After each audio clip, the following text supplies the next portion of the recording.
guys, Chris here, the RC Geek. Welcome back. We've got another review for you guys this week. The AT-6 Texan is just a classic looking airplane that I've always thought was pretty darn cool. You regularly see them at air shows and the airplane sound is just unmistakable as it maneuvers because that prop literally just beats the air into submission as it flies. So I was excited to see the E-Flite Texan come online as it looked to be one of the nicest and scale looking Texans that had been released to date. So we have one in the shop to review for you guys, and in short, this is a great flying airplane that I have to say I've really fallen in love with. So let's go through the assembly and flight of this bird for you guys and give you the lowdown on what you should know. Oh, and you probably noticed too that she's not sitting in the stock paint scheme behind me. Well, I like the airplane so much, I decided to do a quick repaint on it into something a little more colorful. So we'll touch on that here, but I will be posting a separate video on that whole process next time. So, let's go!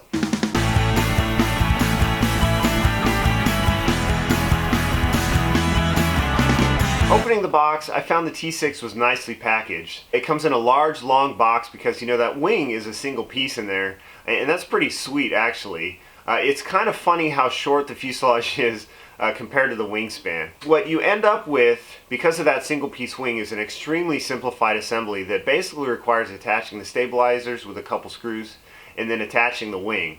That really is about it. I think I had the airplane together in about 10 minutes, and I also downloaded the pre-programmed file from Spectrum, which meant that the radio setup was only about 10 minutes too. I did a little tweaking on the radio setup though, for triple rates mostly, and then putting switches where I wanted. But otherwise, in about 20 minutes, I think I was ready to go. It was extremely quick and simple. Now in terms of the assembled airplane, it really looks great. It's got that characteristic long T6 wing, and the shape overall I think looks quite good. It is without a doubt the best looking T6 out there right now. The gear stance even looks right, which is huge for me. And they even have the full-scale 3-segmented flap setup, which is awesome, and it works excellent in flight. They only missed the shape of the cowl a little bit, as it's a little bulbous on the front, but even so, I've seen far, far worse. In terms of the paint scheme, it wasn't one that I was overly familiar with. It's silver with some splashes of blue, which I think looks good on the model. My only wish would be that, the foam were just a little bit smoother. It's not any different than any of the other E-Flite airplanes. The Carbon Z foam is just generally pretty textured in comparison to some others. But that said, from a few feet away, you don't see it really at all. And actually that paint that they use helps smooth it out. And even so guys, the airplane, it still really does look fantastic.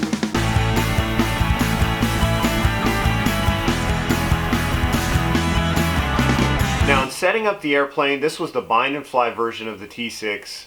Which means it includes safe. I posted a discussion about that technology and some ways to use it a while back, so if you'd like to see that, click the icon in the upper corner as I have a link there. The thing to keep in mind is that there are two distinct bind procedures. For me, I didn't want safe on, so to do that, I simply bound the airplane normally, keeping the bind plug in place the whole time.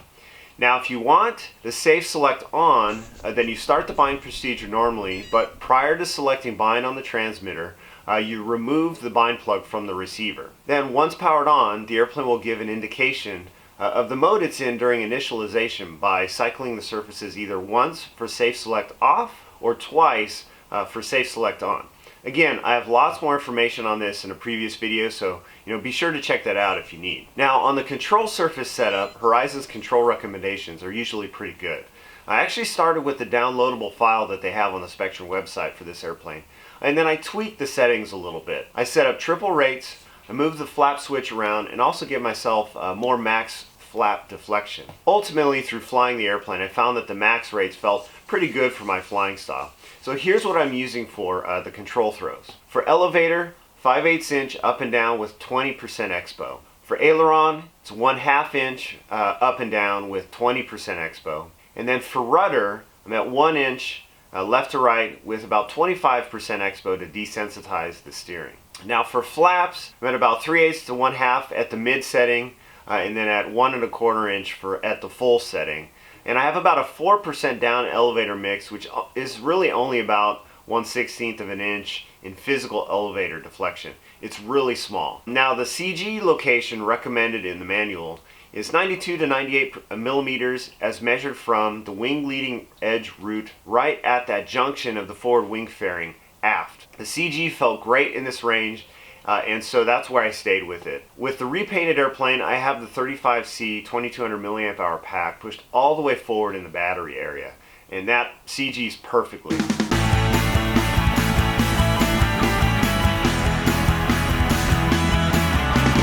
So you probably noticed, don't have the stock paint on the airplane, and while flying the airplane, I just fell in love with it. I was having so much fun that I really wanted to do a quick little repaint just to make the airplane more unique. So I found this paint scheme for Dazzlin Deb online, and it's just this immaculately polished aluminum T6 in this Americana trim.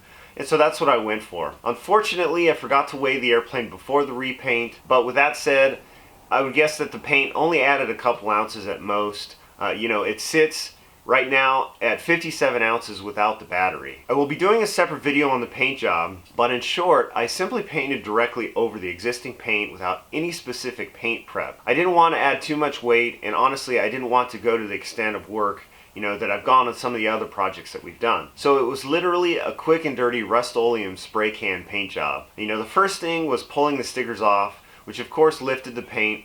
I was hoping to find a method that wouldn't do this, but that didn't really work out so well. So instead, I didn't worry about it and then just sanded the edges where the lifted paint was with some 600 grit sandpaper, and then used a primer coat to blend it all together and give the silver a good base coat. Now for masking tape, I used frog tape and post-it notes exclusively. Anything else would have caused problems with paint pulling. That frog tape, it's really low tack and is what I use for most of the masking. And then I used post-it notes where I needed to go back and touch up paint. Also, when pulling up the frog tape, I pulled the tape back against itself, which helps reduce paint pulling too. In the end, I didn't have much in the way of paint pulling problems, thankfully. The areas that I did have those issues, I just used post-it notes to locally mask those areas off, and then I touched them up. In terms of paint, I used the 2x cover Rust-Oleum paints exclusively, and a Rust-Oleum metallic color that actually really looks like polished aluminum. I was pleasantly surprised by it. Now the only problem is that it does show the foam texture a bit more up close,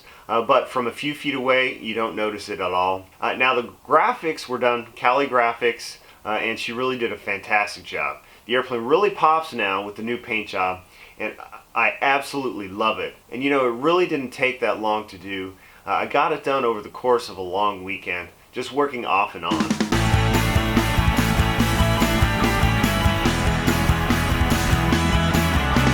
Now I already made reference to this already, but it took one flight and I really fell in love with this airplane. It just looks great in the air and just flies like the nice scale warbird that it is. The power system provides scale-like power from a 3-cell 2200 pack, which gives a fun warbird experience. It forces some of that energy management, but it still has good power for going into the vertical. Now in terms of aerobatics, the airplane will handle pretty much anything you want to throw at it, and I didn't notice any bad habits in the air at all. It's fun to come in low and slow with the flaps down over the runway. It's cool how slow the airplane will go. The one thing that I did notice is that it can get a little hoppy on the landings if you don't get the touchdown quite right. I find that it's best to keep just a touch of power on in the flare all the way down to the touchdown to help avoid this. It does take some practice, but if you cut the throttle in the flare, I found that the airplane would just kind of drop in on the touchdown. So here's a short flight video of the airplane in action. This is the bone stock airframe after the repaint. I didn't get any video of the airplane before painting, but honestly I didn't notice any change of the performance between the two. In fact, the airplane seemed to gain a little speed. It seemed like, but I was also flying on a pretty hot day when we took this video. Now if you'd like to see the full uncut video, you can see that by clicking the icon in the upper right corner, and you'll find a link there. Check it out guys, and then we'll wrap this up.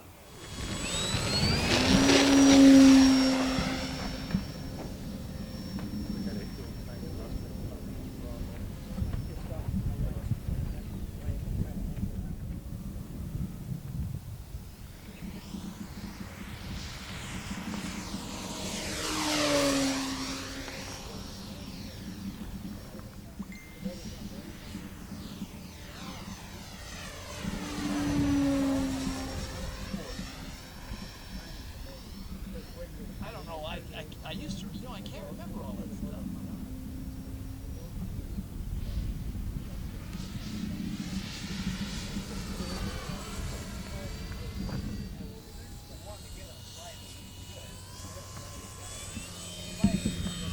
Lower. That's a way at least 25. And I was working.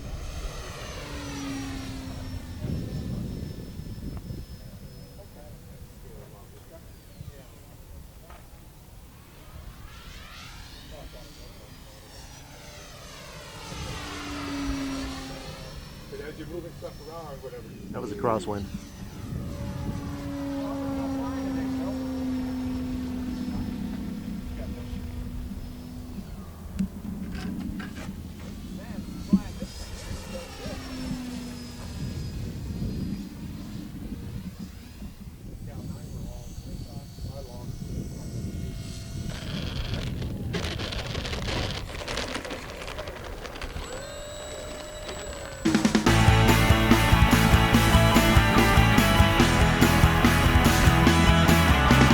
Alright guys, there we have the E-Flite 1.5m T-6 Texan. This is a great flying little airplane that I've really been enjoying a bunch. It looks good and it flies even better.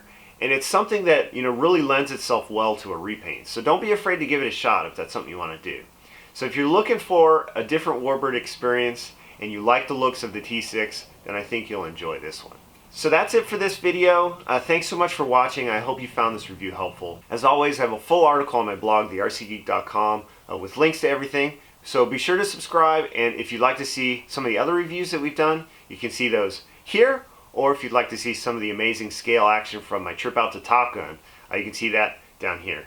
Thanks again, guys, and I'll see you at the field.